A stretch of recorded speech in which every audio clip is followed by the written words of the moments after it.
Council for India హెచ్ఆర్సీఐ రాష్ట్ర ప్రధాన కార్యదర్శిగా వాల్మీకి నాగర్ జాతీయ చైర్మన్ డాక్టర్ చెన్నుపాటి శ్రీకాంత్ ఆదేశాల మేరకు జాతీయ ప్రధాన కార్యదర్శి చారేంద్ర చేతుల మీదుగా నియామక పత్రం అందజేశారు. Human rights council for India జాతీయ ప్రధాన కార్యదర్శి మాదాసు చారేంద్ర ఆధ్వర్యంలో మీడియా సమావేశం ఏర్పాటు చేశారు. ఈ సందర్భంగా ఆయన మాట్లాడుతూ హెచ్ఆర్సీఐలోకి నూతనంగా రాష్ట్ర ప్రధాన కార్యదర్శిగా వాల్మీకి నాగరాజుని నియమిస్తున్నామని, ముఖ్యంగా మా సంస్థ గత 3 సంవత్సరాలలో మానవ హక్కుల పరిరక్షణ, ప్రజల్లో అవగాహన కల్పించడం, అణగారిన వర్గాల కోసం న్యాయం సాధించడానికి కృషి చేయడం వంటి పలు కార్యక్రమాలను విజయవంతంగా నిర్వహించింది. ఈ వార్షికోత్సవం కేవలం వేడుక మాత్రమే కాదు, మానవ హక్కులపై అవగాహన పెంపొందించే వేదిక కూడా అవుతుంది. ఈ కార్యక్రమానికి పలు రాష్ట్రాల నుండి ప్రముఖులు, సమాజ సేవకులు, మేధావులు హాజరవుతారు అని తెలిపారు. వాల్మీకి నాగరాజు మాట్లాడుతూ హెచ్ఆర్సీఐలోకి నన్ను ఆహ్వానించడం చాలా ఆనందంగా ఉందని, human rights council for India అభివృద్ధి కోసం సాయశక్తుల ప్రయత్నం చేస్తానని, ముందుగా నూతనంగా జిల్లాల్లో కమిటీలు మార్పులు చేయడం జరుగుతుందని, అలాగే వెల్ఫేర్ కమిటీ కూడా ఒకటి ప్రారంభిస్తామని, మహిళా కమిటీని కూడా ఒకటి ఏర్పాటు చేసి హెచ్ఆర్సీ అభివృద్ధి జరిగే విధంగా సేవా కార్యక్రమం కూడా నిర్వహిస్తామని, ముందుగా 10వ తేదీన విశాఖ జిల్లా నూతన కార్యవర్గం ఎన్నుకోబడుతుందని ఆయన తెలియజేశారు. ఈ సందర్భంగా మరి పెందుర్తి మండల ప్రెసిడెంట్ గారు రాజు గారు మాట్లాడుతున్నారు. ఈ సంస్థ నుంచి 3-4 నెలలు సంబంధం ఉందండి. అలాగే ఈ 3-4 నెలల జర్నీలో చాలా విషయాలు నేను లేని వారికి సహాయం చేయడం అని చెప్పేసి లేకపోతే కొత్త కాన్సెప్ట్ తీసుకొచ్చారండి. దానికి తగ్గట్టుగా రిలేటెడ్గా నేను కూడా నా వంతు కృషిగా ఈ సంవత్సరం ఇంకా మనం ముందుకు తీసుకెళ్ళడానికి బాగుంటుందని చెప్పేసి నేను రాజుగారితో కూడా పలుమార్లు డిస్కషన్ చేశాను. ఆయన న్యాయం ఉండాలి, న్యాయం ఉంటేనే ఈ హెచ్ఆర్సీ, న్యాయం లేకపోతే మాత్రం హెచ్ఆర్సీ లేదండి. ఎందుకంటే ఆ హ్యూమన్ రైట్ కమిషన్ అంటే దాని తాత్పర్యమే అదండి. అందువల్ల ఏంటంటే సాధ్యమైనంత వరకు అందరూ న్యాయ పద్ధతిలో నడవాలి, మనకి కలిగినంత సహాయం చేయాలి. అదొక్కటేనండి నేను కోరుకుంది. ఆ విధంగా నేను దీంట్లోకి వచ్చాను. ఇంకొక వేరే ఆలోచన కానీ ఏం లేదండి. నాకు సాధ్యమైనంత 10 మంది సహాయం చేయాలండి.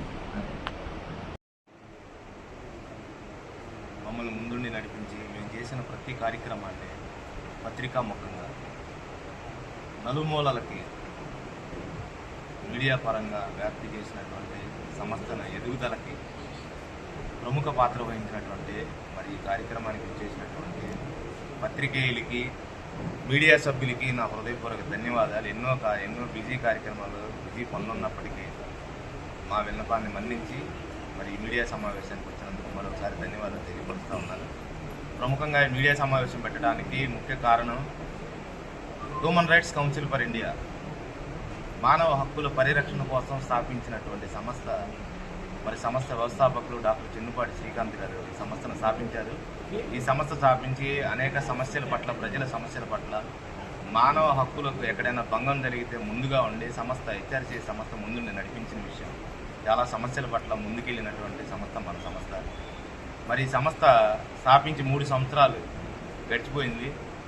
మరి ఇదే సందర్భంగా వార్షికోత్సవ కార్యక్రమాన్ని మన విశాఖపట్నం జిల్లాలో ఎస్ఎన్ఆర్ కళ్యాణ మండపంలో పెట్టాలని ఈ మీడియా ముఖంగా తెలియపరిచే ఉద్దేశంతో ప్రెస్ మీట్ పెట్టడం జరిగింది. రేపు జరగబోయే అక్టోబర్ 14వ తారీఖు human rights council for India వార్షికోత్సవ కార్యక్రమానికి ప్రతి ఒక్క కుటుంబ సభ్యులు, మరి సామాన్యులు ప్రతి ఒక్కరు కూడా ఈ కార్యక్రమానికి హాజరయ్యి ఈ కార్యక్రమాన్ని జయప్రదం చేస్తారని ఆశిస్తూ మరొకసారి ధన్యవాదాలు తెలియజేస్తాను. కుటుంబ సభ్యులందరికీ ముందుగా ధన్యవాదాలు తెలుపుకుంటూ చైర్మన్ శ్రీకాంత్ గారికి, నేషనల్ జనరల్ సెక్రటరీ చారేంద్ర గారికి, జిల్లా కార్యవర్గ సభ్యులకు అందరికీ ముందుగా ధన్యవాదాలు తెలుపుకుంటున్నాను. అలాగే ఈ బాధ్యత నాకు అప్పగించడం చాలా ఆనందంగా ఉంది. అయితే జిల్లాలో చాలా కమిటీలు వాట్సాప్ గ్రూపుల్లో చూశాను. చాలా మంది కొంచెం యాక్టివ్గా లేకపోవడం వల్ల బాధ్యత తీసుకున్న తరుణంలో చైర్మన్ గారిని, చారి గారిని ఒక కోరడం జరిగింది, వేయడం జరుగుతుందండి. యాక్టివ్గా ఉన్న వాళ్ళందరినీ ముందుకు తీసుకొద్దామని చెప్పి ప్రపోజల్ పెట్టాను. దానికి వాళ్ళు అంగీకరించి ప్రతి జిల్లాలో మళ్ళీ కమిటీ మార్చడానికి నాకు బాధ్యతలు ఇచ్చారు.